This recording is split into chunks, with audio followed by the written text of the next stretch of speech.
All right, I'm going to go into my first one. And since you brought up Mike Leigh, I actually also have a Mike Leigh movie on here. So I'm going to go into that one. Oh, perfect. My first one is actually Happy Go Lucky.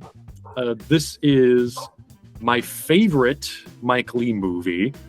This one came out in 2008. It might have been the first Mike Leigh movie I ever saw. The movie is about this woman named Poppy, who is basically kind of like the ultimate optimist. Like, she's very, like the title says, she's happy-go-lucky, she's cheerful, she's positive all the time. She kind of tries to infect other people with her positivity. Other people around her are not so responsive to that. It just sort of follows her in her day-to-day life as things happen to her. She goes to her job as a teacher.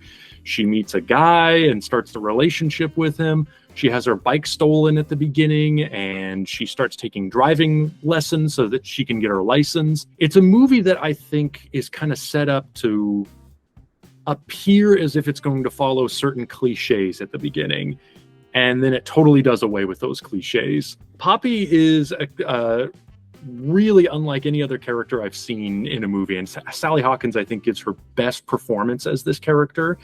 And she's somebody that, like, she's deliberately, I think, played to be, at the beginning of the film, to be slightly irritating. You know, she's so cheerful and so positive that you're kind of like, you wonder at first if something might be wrong with her.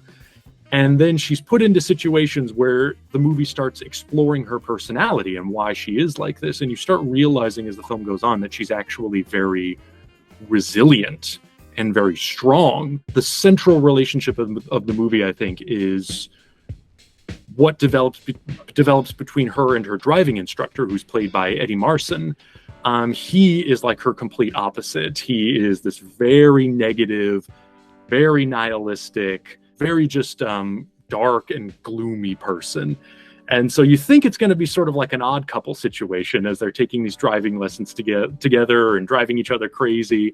And she kind of starts trying to win him over, like lift his spirits a little bit. You think it's going to go one way, it kind of goes the other way. She pretty much ends up failing to help this guy. It becomes clear over the course of the movie that she can't make the world a better place through her positivity or her personality as much as she tries. And it's about her coming to terms with that and accepting that, you know, some wounds are just too deep to ever really be healed unless a person actually makes the choice to heal them themselves. She can't really do it for them. And the power of the movie and the impact of the movie comes from the fact that she doesn't change, that she goes through all of these experiences and has her optimism really challenged over and over again, and it doesn't yield. It doesn't break. She holds on to that, and we realize at the end that she's actually an incredibly strong person, that she's not positive and optimistic because her life is perfect and because nothing bad happens to her and because she thinks the world is, you know, just a perfect, easy place for everybody. It's because she knows how bad it can be and how painful and difficult life can be. To me, this is the most powerful, this is the smartest, this is the best film I've ever seen about optimism and how difficult it can be to maintain, you know, and just in the face of how tough the world can be. I've seen Happy Go Lucky years ago, but I really only remember the parts where she's driving with the driving instructor and he's getting really mad because she is doing something wrong. And she's not taking it seriously. I'm sold on watching it again because that sounds like a really, really interesting concept.